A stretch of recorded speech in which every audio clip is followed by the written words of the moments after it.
You're listening to the Podcast Detroit Network. Visit www.podcastdetroit.com for more information.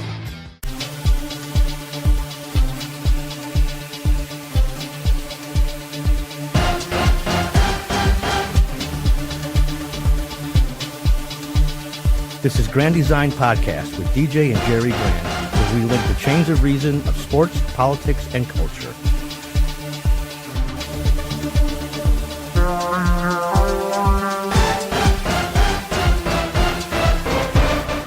Welcome to the Grand Design Podcast, episode 12. If you want to get in touch with us, go to granddesignpodcast.com for our website. You can email us at granddesignspodcast@yahoo. Instagram is Grand Design Podcast, and Twitter to follow us is at Grand Designs Pod.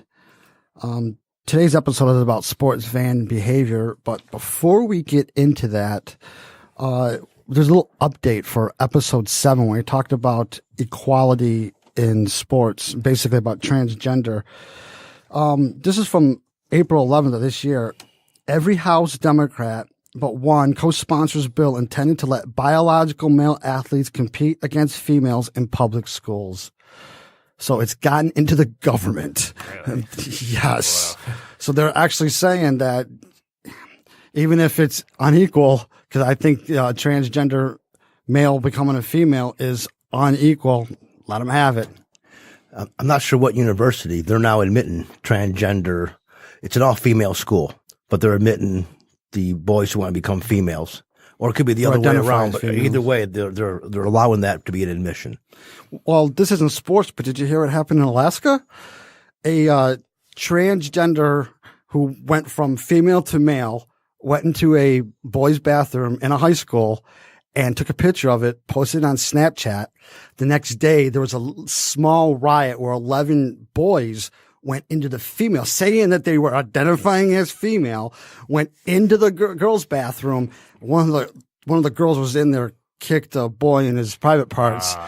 And yeah, she got suspended, and the liberals were up in arms, or the feminists, because she got suspended. This is all because of this identifying as a female male. It's only going to get worse. It's getting out of control. Yeah. Were they just joking, like the kids, or were they actually being serious? No, they were the boys. Yeah, they were upset. And then what made them mad, what pissed them off, was she posted on social media, on Snapchat. Yeah. Had she just did it without the bragging of it, I think everything would have been fine. But she went into bragging, oh, look at what this looks like, showing everybody. And then this happened in Alaska. It's just a bathroom. Jeez. Yes. Yeah, exactly. I always thought the women's bathrooms are supposed to be nicer because they're supposed to smell better, like have perfume and shit. So. It's true. Yeah. It's true. But the point is, I just wanted to update you that it's gone beyond just the sports field. Now it's in the legislature. They are making it a law. And I think what the law is, the Equality Act will broadly amend civil rights legislation to allow discrimination against LGBTQ people. So they're actually making it the law that you have to allow transgenders. I think I also read after that episode we did where someone had their skull cracked. It was a male fighter went into a female. Did we talk about? Yeah, we talked about that. That happened. Yeah. Okay, all right. Yeah, I think she broke the orbital bone. What was her name? Yeah. Fanny. What was? Yeah, I forgot her name. I thought it was something her different too. than that, but okay. I forgot her name too. Yeah. But I think we did address that. Anyways, just wanted to give you a little update on what we were talking about earlier. Now let's get into the sports behavior and how fans can somehow both make it better, the environment better, and ruin it. Yes, it all starts with sports radio, the talk show. We'll go back to the mid-'90s, maybe early '90s, when Mitch Albom came out with the first Sunday 2-hour talk, and it just blew up. Now, ever since then, fans, they think they're the GM, scout, owner. They know everything. They pay their salary, and they have a right to say, get rid of them, fire them, and so forth. And it's really out of control now, especially with the Detroit Lions draft going on right now. Look, Quinn, Patricia, I'm not even going to go into the Fords, but these guys know what they're doing. They have their own game plan. And for these fans to come out and say, if they draft this, they're going to burn the city. If they don't draft this person, when they've already signed some free agents, like, for example, Mel Kiper's got him picking a tight end. one fan called in and said if they draft the tight end in the first round, they'll burn the city down. What if it's the best? The tight end happens to be the best player available when that comes around. Now, this tight That's end foolish. is scouted to be. Now, you know how this goes. It's all prediction, so it can pan out. It may not. But he's the next Gronkowski. Quick, tall, wide receiver, blocker. That's why he is high up in the rankings. And the Lions don't have a tight end. But, see, they just signed the Pittsburgh Steelers' Jesse James. So I don't think they're going to need that. My point of bringing this up is that fan who called in and said he was going to burn the city down because these guys picked this person. This fan, I don't know what he does, thinks he knows more. And this all comes from lately, the sports radio is just being lit up with just people. For example, I think I called you one day and told you it got out that Yzerman might go to the Rangers. The whole talk from the remainder was how the city would be burnt down, no more Red Wings, fired whoever didn't whoever didn't hire Yzerman and let him go to the Rangers. That'd be now, it's Illich, all, wouldn't it? Well, Illich's son, but they're talking more of, I'm not sure who hires the president of operations, because that's where he's going to go for New York. The point is, these fans boycotting, just outrageous that Yzerman would even, and most of them were saying they'd be mad at him because he went to the Rangers. This is his career. He can't better himself. As far as I knew, I think Devellano was the president of operations and Holland's the GM.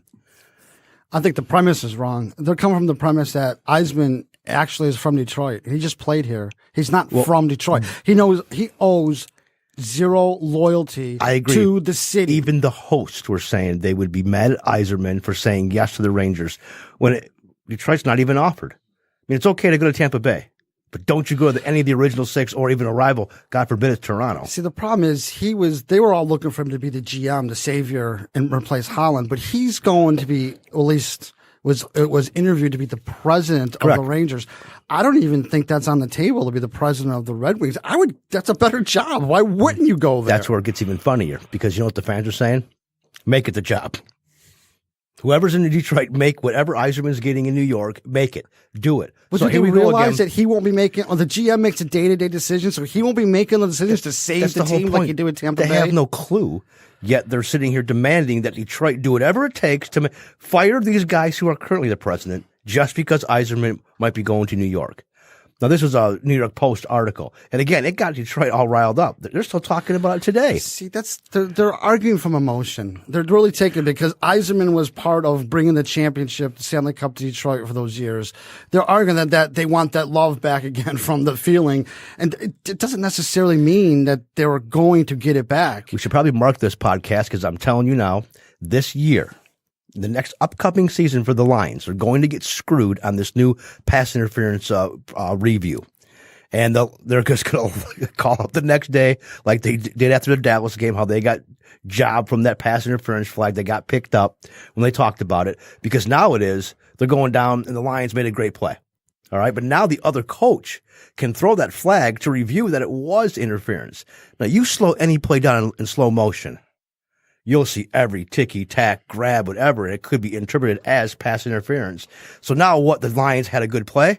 They're now going to get screwed again because of the rule that they're championing. Now it's more New Orleans, but the Lions are on it too because they got jobbed 2 years ago in the Dallas playoff.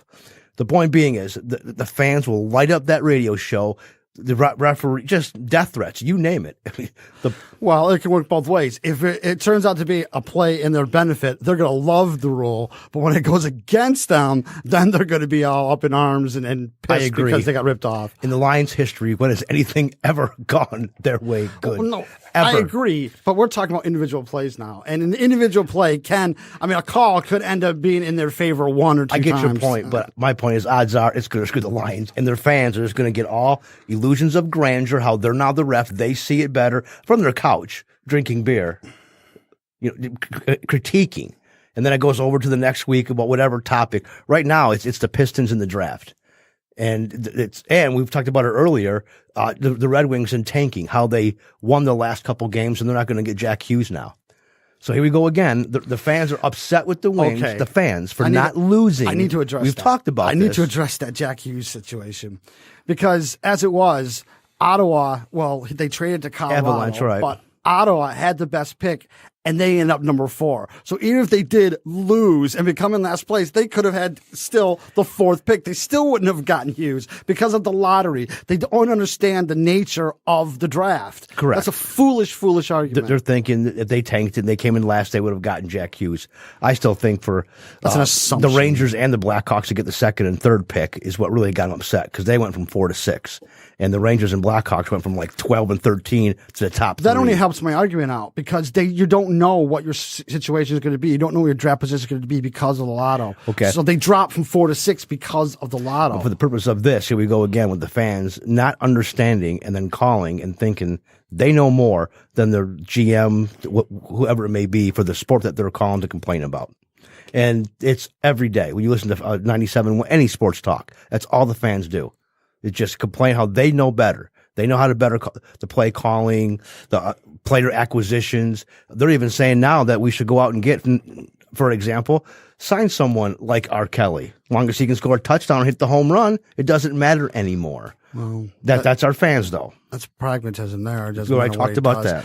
However, I know I've brought this up in the past, but a lot of this I have to blame EA Sports and their video games. And I love their video games, but they get to playing and they think, and they have to make trades in those games and they think that it's just like that. They can go out and do it and get their own, even though they probably set it on easy mode, they probably get it from that they think they can. Probably Madden from anybody because that's, I think, the game where you not just Madden. Well, all of them, NBA and NHL. It's not just Madden. The point is they allow you to be a GM basically in those games. And all of a sudden, because you won in that season, you think you can go in the real world and be a GM in the real world.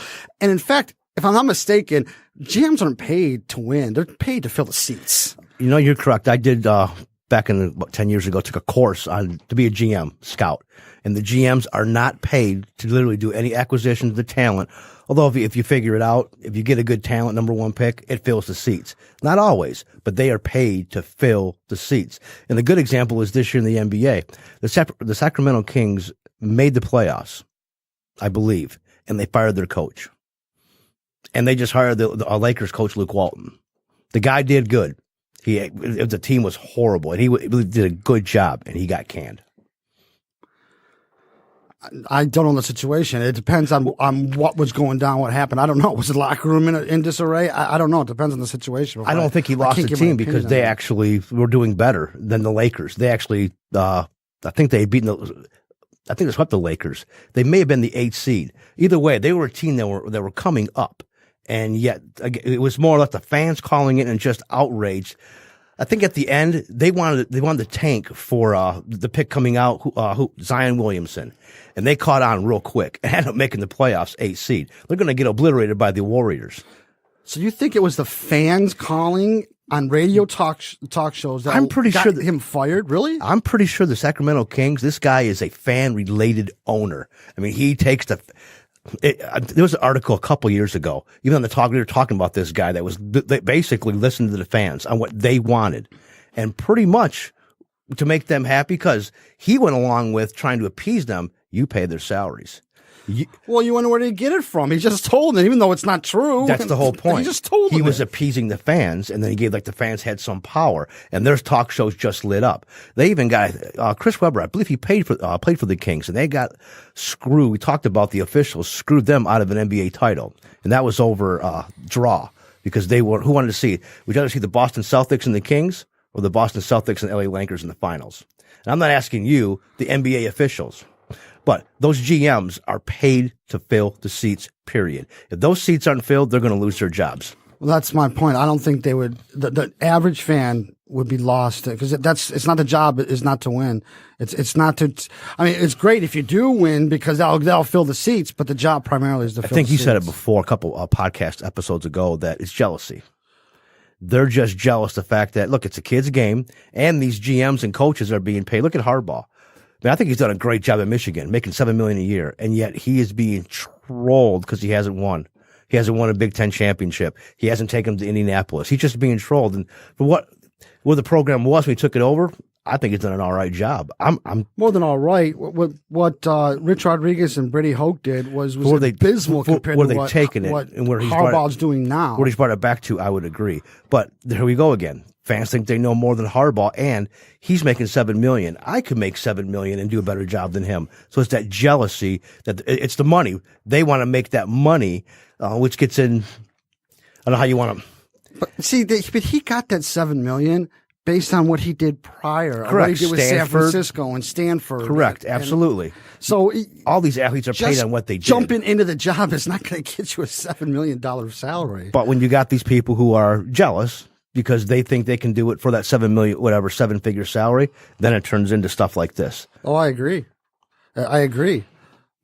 The other part is, now I've been to a couple, the last Lion games that I went to, I wasn't really a fan of the Dolphins like I was. And, back in the day, I was a big Miami Dolphin fan. The couple games that I went to in the Silverdome, it wasn't pleasant just because you wore a different color. I mean, I literally got, nothing was thrown at me, but some of these comments were pretty vulgar because I was wearing a different color. And they actually, here's the bad part, they beat the Dolphins, and they still, just because I was wearing that, had to, and it wasn't like a college where it was good, clean, it was like vilified. They were just upset. How could you wear that in here? It's my favorite team. Well, I can give you an example of someone who is a very smart man outside of sports fan behavior and loses it when he becomes a sports fan. On your podcast, Ryan, you brought up Gary Vaynerchuk, or one of your guests did. Oh, yeah. He's a Jet fan. In fact, one of his goals is become own the New York Jets. Yeah. Okay, I know what you're talking about. I've listened to a couple of his podcasts, and he has literally said that he has gone and bullied kids and old men if they're not wearing a Jet jersey to the Jets. See, I got a problem with that. Yeah, this guy is a smart guy. I mean, when it comes to social media and business, he's right now he has $1 billion business. Mm-hmm. But when it comes to being a sports fan, his behavior is atrocious. That is wrong. 100% wrong. Could make me feel I didn't want to go back. And hell, the Lions even won. Most of the time when they lose, watch out. If you're wearing that, I have an article here. The Dodgers and Giants, who are enemies, don't like each other, because he wore a Giants jersey to Dodgers fan, they killed him. No, I'm sorry, they didn't kill him. Beat him up so bad that he's near death. He's paraplegic, cracked his brain, and they're in jail for 8 years. And when he was all for a meaningless sports, he was attacked for wearing the Giants jersey. He got sucker punched. When he hit the cement, he got knocked out. The guys who hit him kicked him and said, "That's what you get for wearing that shirt.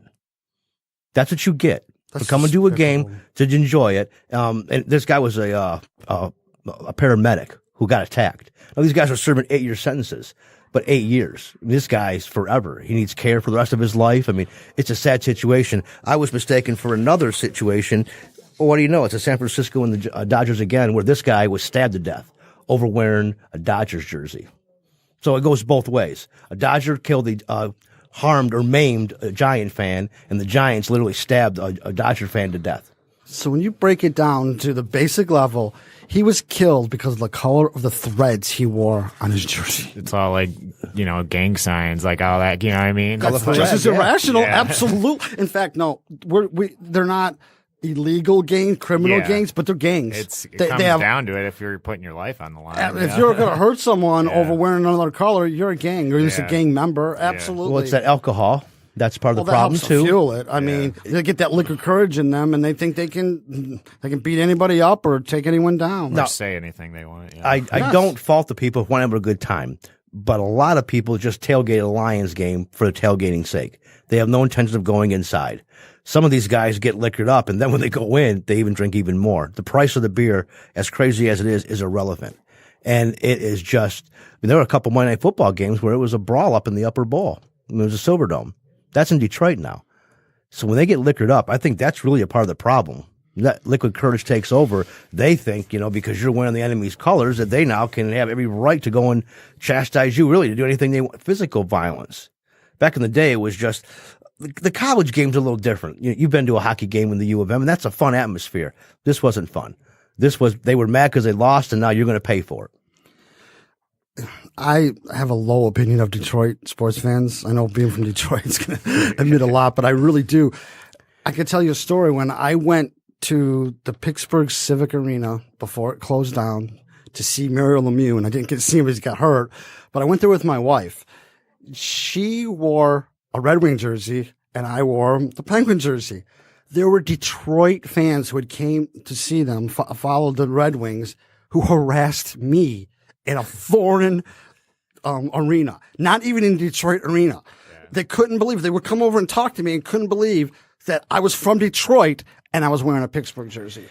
They gave me a hard time because of it. And and I didn't get hurt. I didn't get threatened, but I can see where that can lead to. Yeah. Well, guy used to work with Sun Insurance is a Nashville fan. He's from Nashville. The one thing he hated was when Detroit would take over that. When they began as an expansion team, Detroit would just fill it up and take it over. And they would just come down and they would throw, how many cups you got? How many cups you got? Not even bringing up the fact that Montreal probably destroys them in the amount they have. 24-11. Montreal's 24. But they wanted to let the Nashville fans know that they had 11 cups and Nashville had 0. They were an expansion team. It's borderline arrogance, even though they were good. It was the fan to come down and just do that. This is part of my problem with Detroit fans. They totally forget about the fact in the 80s that they were known as the Dead Wings. Well, they totally forget about that. It doesn't matter. Only matters they put parentheses around their Michigan State fans do this too. They put parentheses around their wins because they don't, when they're abysmal and bad way in the past, that doesn't matter. It's that we've been good for a little while, so therefore we've been always good. We're going to go back 10 years or 11 years where we're 9-2. Forget anything that happened before that. We are 9-2. You're talking about Michigan State now? Correct. Yes, that's exactly what I mean. It doesn't matter in the total overall record, and if you put Detroit's total overall record, it's not all that good. Well, I think you got a better example of the fans are just completely, I don't know if they're ignorant or stupid, borderline. When we were kids watching the Yankees, they always won. And what did Detroit fans call them? Evil Empire. They always win. They always go out. They always sign that free agent. A-Rod, it happened every single year. And Detroit Red Wings did that in What 2002. is the difference between the Red Wings, outside of the sport, the Red Wings and the Yankees? Not a darn thing. The owners want to win. Well, Ilitch brought in all those free agents, bought the cup one year, like the Yankees were. For 1 year. Now, I'll give credit where credit's due. 97, 98 cups. Detroit was the best team. I don't think they were bought. I think that was the Russian 5 and their development. But they bought the 2002 cup. But, okay, they bought that. But even with the Russians, they acquired Fetisov. They went out and did some free agent acquisitions that the Yankees always did, but the Yankees were bad for doing it. But when Detroit did it, no, that's great. We're awesome. We're Detroit, hockey town. We can do that. So in one sport, evil. How dare they do that? But in this town, as long as the Wings do it, fine and dandy. Now, I don't know how many years the Rangers tried to buy the cup and just failed. The Wings Ilitch actually pulled it off 1 year. Brett Hall, Luc Robitaille. It was the Rangers who failed more. I think they did. They failed a lot more. They're horrible. Ilitch actually pulled it off. He bought the free agents, and with the Pavel Datsyuk drafting in the 7th or 6th round in Zetterberg, which was pretty good. That's what carried them for all those years. I still think developing the Russian 5 is different, even through trades. I mean, that's their job. It's different than going out and buying the cup like they did when they got. No, I agree with you. I agree. But you could use an example where the Yankees did the same thing as the Russian 5, and yet they were bad. They were always evil for bringing in all kinds of free agents every year. Steinbrenner wanted to win. He didn't care about the luxury tax. Just win the series. How many times did he fire Martin for not winning and then hired him back? He was just mad. Well, I can throw that evil back onto them because the proper definition of evil is hating the good for being good. And if you hated hated the New York Yankees because they were good, well then, not because of their vices, not because of their flaws, but you hated them because they were good, then you, my friend, are evil. If you listen to them now, because when the Tigers were relevant, they knocked the Yankees out. They won't shut up about that.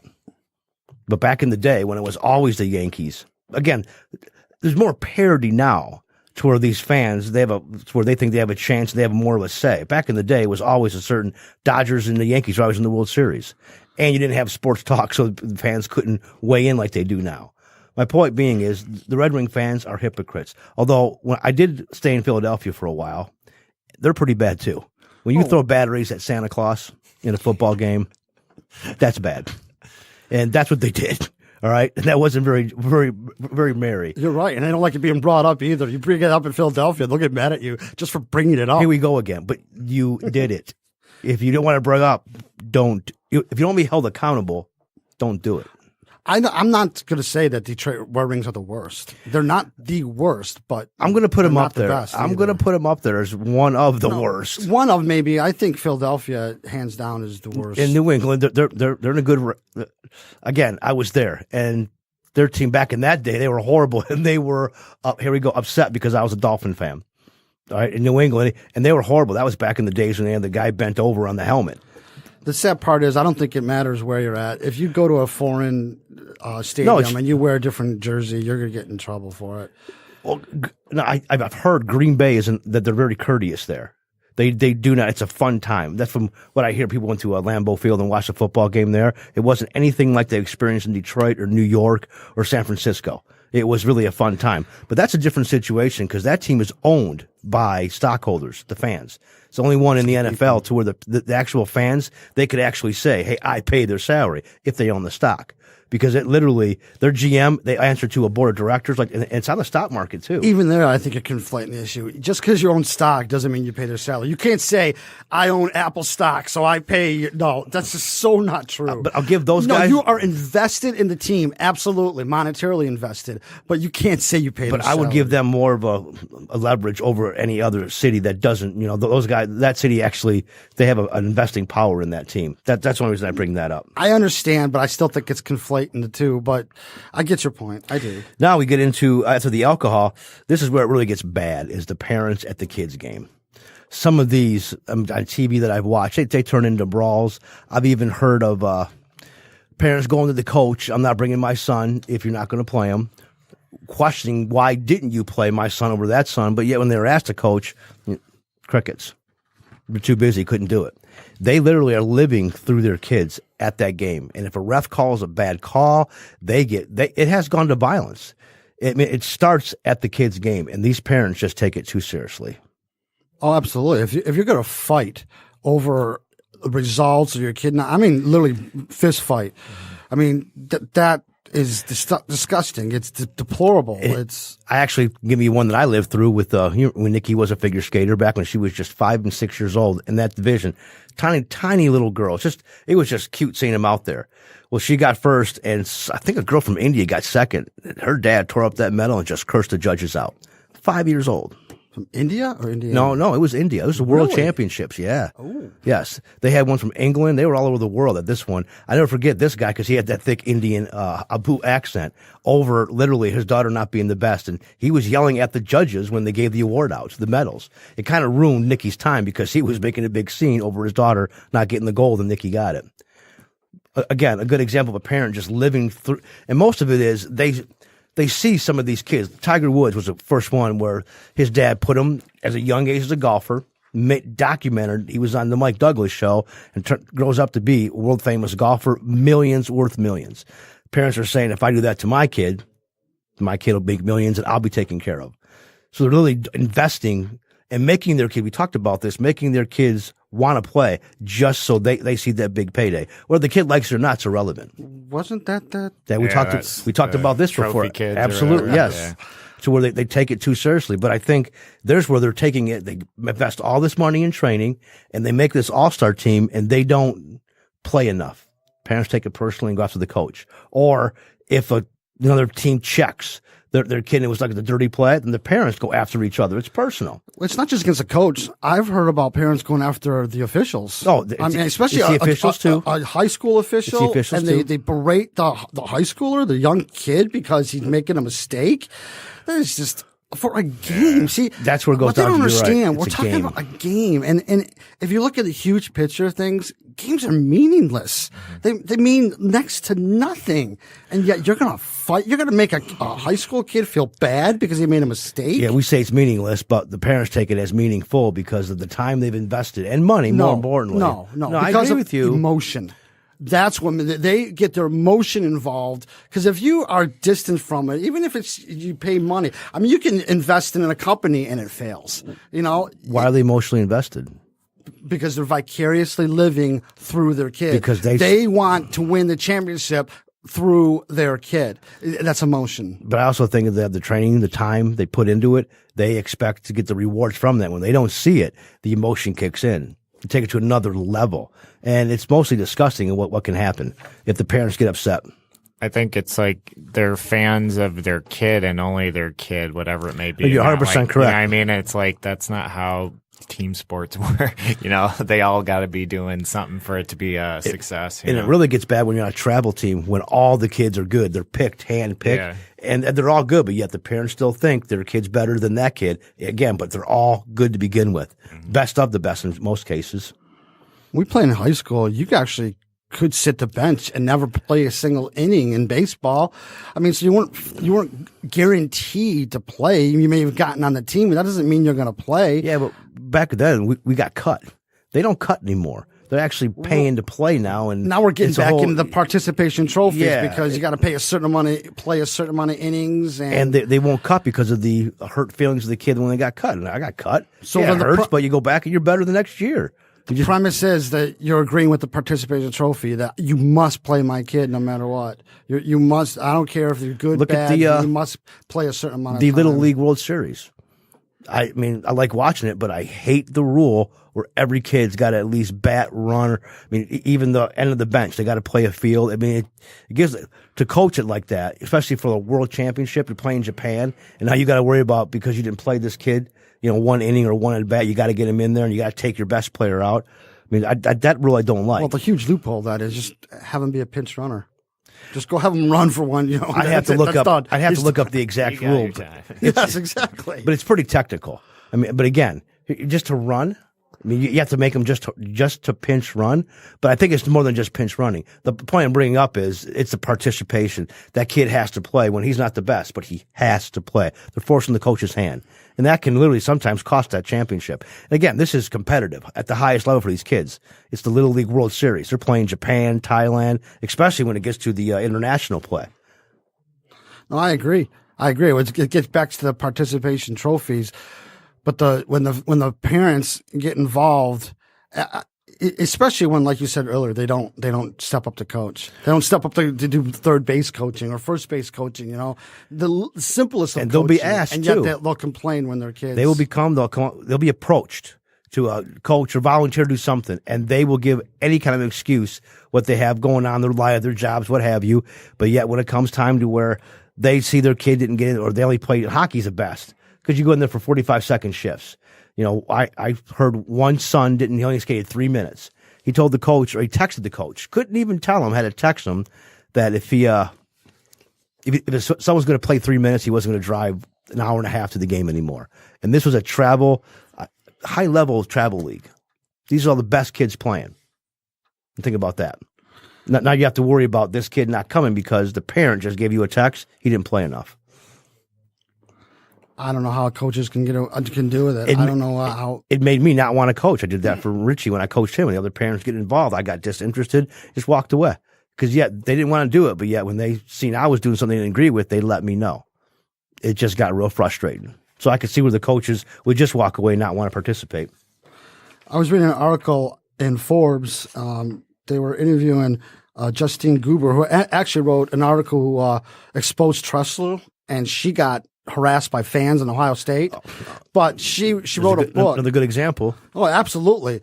But she wrote a book, and she asked they asked her what she thought the absolute worst was. I actually think the worst fans of all may be youth sports parents who threaten refs, berate their children, and occasionally let fists fly. When parents exhibit poor sportsmanship on the sideline, they teach their kids to follow in their disgraceful footsteps.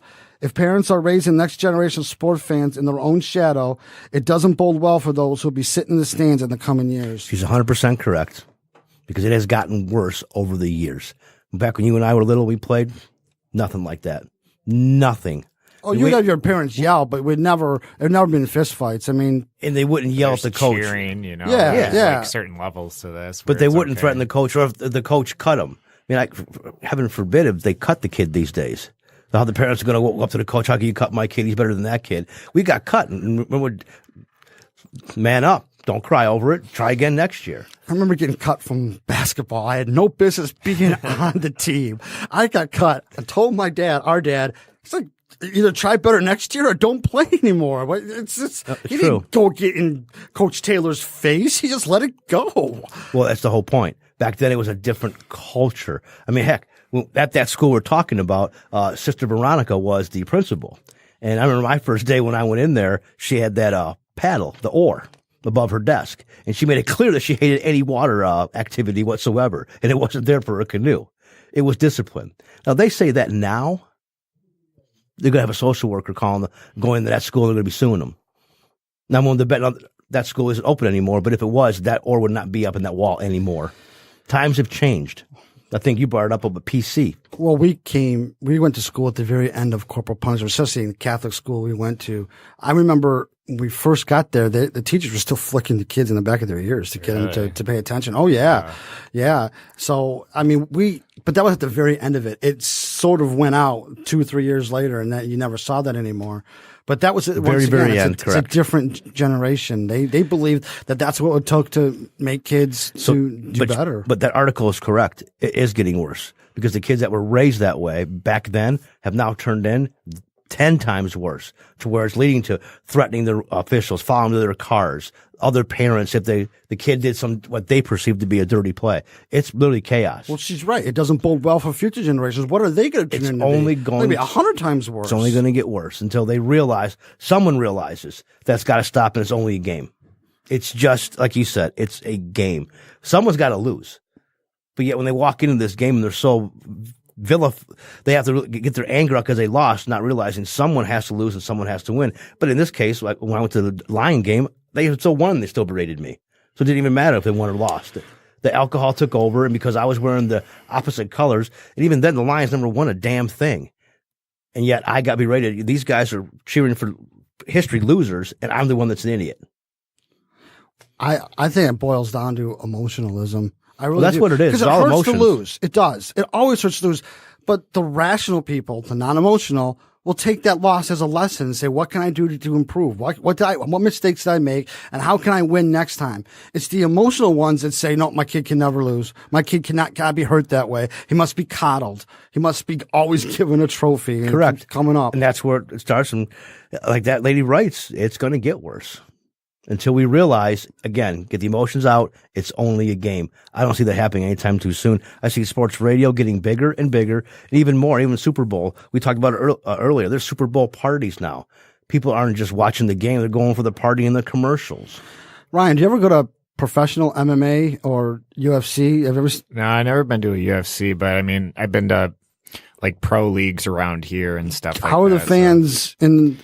They're intense, but it's I mean, I could even take it at like the UFC level where you saw, like Conor McGregor and stuff, he had like the Irish fan base and stuff like that. And like, once it got alcohol infused. True. And like, I remember it was probably Rogan talking about it, but, it was one of his fights, whatever. He won, obviously, he knocked this guy out or something, but like, they were just talking about how, cause it was in Vegas and like, they just had all these just incidents of people, like his fan base just going nuts. Like they just were just destroying hotels, just like, because they were so happy he won this big fight that was going on. And it was just all Irish people because for Conor McGregor, they just showing you like, even for a win, fans can still get crazy. And, well, you bring up the foreign influence. What about soccer or football? I mean, those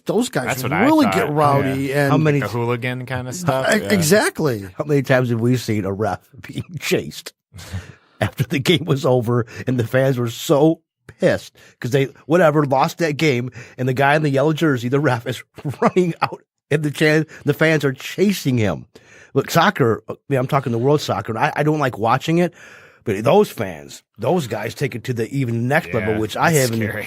Well, what you're adding, especially when it comes to like Olympic and world soccer, you're adding nationalism to it. So if France loses to England, there's a lot of history involved in that. So you're adding, but besides the alcohol. I see what you're saying, but this is like the, I don't know the leagues, the Italian league, the European league. It's not a country based. Well, you brought up world. That's why I thought correct. Olympic style. I remember a Brazil player who wasn't for a world competition. He got killed because he missed a penalty shot.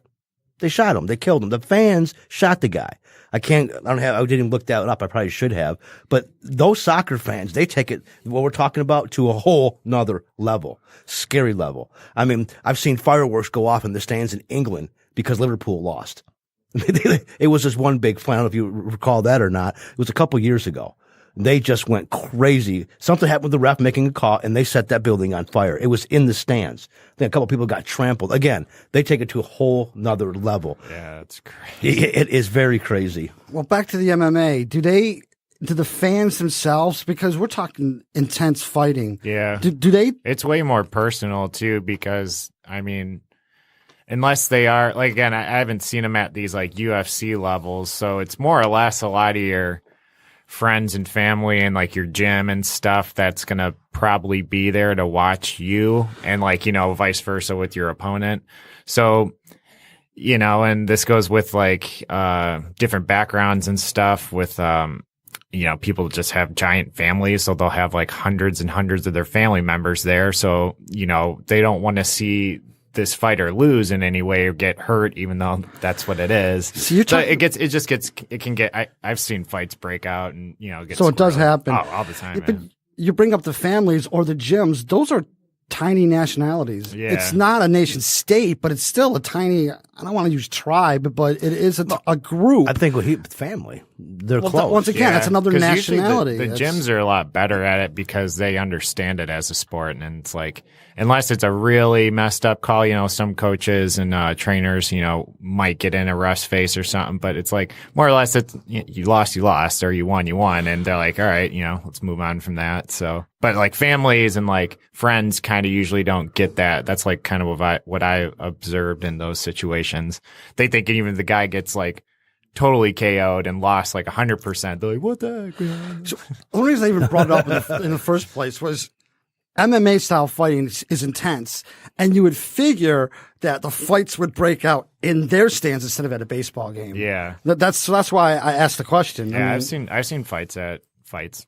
You have. Oh yeah, I believe it, but it's violent to begin with. they think they Yeah. could fight, yeah, right? That's Is that very what it true. is? Yeah, you know, and friends talking crap to each other. Well, but and- these guys are trained. I mean, they can do some stuff, you know, like Yeah. kicking and stuff. But these are the people that aren't trained. That's what I mean. Yes, that's what I'm Yes, that's saying. what I'm talking Yes. about. I've seen moms throw down. I've seen girlfriends. Like it's See, gotten. it's prevalent in all of society. Doesn't matter what the sport is. Yeah, it's Fans- all the same thing. It comes down to so. Well, most of the time they feel they were ripped off for whatever reason they lost, or their team they were choosing for, fighter were choosing for, lost for whatever Yeah. reason. The ref did something wrong. That's why it's bad to be a ref now. And That'd be a It's- scary job.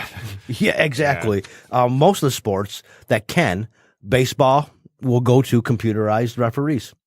I think see that coming because I don't know how you could do that in MMA. Could you? I mean, Or any anything's wrestling for possible. that I don't matter. see how you could just do that in general. Like, I mean, obviously, in baseball could be done. it could be Absolutely. Well, you watch baseball. They got the box now on TV that says Yeah. strikes. It shows you where the ball went. Yeah. If you have a real time computer there where someone's sitting there, they could, instead of being behind the plate, they could be sitting in the stand saying, yeah, that was a strike, that was a ball. So it's possible in baseball. Maybe football. I just don't understand how it would be in I mean, even in tennis, you see the computers, you see where the ball hit outside the line. So even it's possible there. I just don't know about wrestling or MMA or those See, types. yeah, boxing. I don't. boxing, I don't know yes. how they could do it. I'm sure they'd find a way, but yeah, I don't. Even football, Yeah, I don't see hockey, it, yeah. I don't see how they could do it. But baseball, yeah, because there's something they're trying to design in the cleats and the bases where they have sensors, so the tag outs and stuff to where you don't need a human being to actually be there. It's all computerized. My question: if it do, So they're going to riot now because of a computer? I was Where's the robots? the robots have taken over. Yeah. I was just going to bring up that they called that third strike, and the robot called it because it hit that millimeter on the outside plate. That player is still going to throw that bat at whatever camera Oh, because yeah. But we're talking emotion. I think this boils down Exactly. to, I really do. The problem is, Of course it is, yeah. instead of being irrational beings, we're being emotional beings. I also think I don't want to blame money, but back in the day, there wasn't a lot of money in these championships. Now there's just so much money. These guys feel I've lost millions because you took it from me. Is that an emotional reaction or a rational one? Even with Well, the, it's even if you put the money irrational, in- but I think the emotion comes in that they lost millions of dollars because okay, they so lost it's still that an game. emotional Correct. reaction. It Back- doesn't. Well, back in the day, Al Kaline turned $1 million down. There wasn't a lot of money in these championship games. It wasn't a big deal. I think he did It's it for huge. the love of the game. I mean, if you really love the play, the money doesn't matter as much. How many players in today play for the love of the game? They get I can't think of one. Yeah, I don't know. in basketball, it's the worst, but because the ceiling next year for the salary cap is going to be enormous to where you got bench players making astronomical salaries. It's not like that in baseball, only the few. But in basketball, yes. And then if they win that, they get more bonuses as they go through. And these guys are saying, the funny part was Deion Sanders. Now, this is all funny, but it's kind of like where the money comes in and emotion. When they go to the Pro Bowl, okay, they're obviously not going to the Super Bowl. They go down there, and Deion Sanders he goes, after the first few times I realized, I told my wife I got to the Pro Bowl, and it was like, the in-laws are going to want to come in my family. So they go down there, and it's in Hawaii, and at the end of the third quarter, that's just a fun game. For the third quarter, guys, we have to win. I need that $60,000 to pay for my in-laws who just came down. So it boils down to that bonus for winning and the NFL is the worst all-star game of all the sports. But now all of a sudden it gets competitive because the in-laws came and he has to spend that check. So it's money, the emotion of what they. I think I can come up with one person who does play for the love of the sport. Detroit fans are going to hate me for this one, but Sidney Crosby. He took him way less than he could take as far as market value goes. In the same Eisman was the same way. I put Eisman. Well, he doesn't play anymore, right? But I'd put him. Currently. I put him there though. The point is, they're there, but they're rare. And if we were more like him, and the fact that we didn't get emotionally attached to money, I agree, but I think as much. Most of the people, and I'll go on a limb and say 75% are like Antonio Brown. I'm not. I don't give me the money. At all. I'm just saying there is the rare instance where there is one or two. And because you didn't vote me most valuable player, I'm out of here. This isn't my team anymore. I think a lot of the people are going that route. Isn't this emotions? I think the I was lesson just going to say is that emotion. People are using their emotion more than their Keep reason. your emotions in check and realize that when you lose, someone will come up tomorrow. You go back and get them. You don't have to get mad at the opposing team because you lost. Again, Ohio State fans. When Urban Meyer and that whole thing was going on about the coach who was beating his wife, they gave every excuse. They were willing to accept this guy now because he was a great coach. You got to come down and say, no, we don't want that. See you later. This is going to be high-level philosophy, so it's time for people to get bored now. But I think this is a result of the postmodernist philosophy where it's anti-reason, anti-science, anti-renaissance, anti-enlightenment. That's all you're hearing in the news today is just what you just said. It's everything exactly everywhere. We live in a postmodernist philosophy world. And most people don't even know what the hell I'm talking about. If I said it to them, they wouldn't even know. And they just turned off the show because you said that. Well, they may have. But what it is what I just said. It's anti-reason. And what we talked about today was anti-reason. It's all emotion. Reason doesn't come into play whatsoever. That's how important philosophy is. You live your life by a philosophy. The only choice is which one. I agree. So at the end, I think we got to get it in check and we got to rein our emotions in. And take these losses a little bit better. I totally agree. Totally agree. Well, we listen to the Grand Design podcast. I'll let you know one more time. You can get in touch with us at granddesignspodcast.com. Our email is granddesignspodcast, at yahoo.com. Instagram is Grand Designs Podcast, and you can follow us on Twitter at Grand Designs Pod. This is the Grand Design Podcast. Who are you listening to?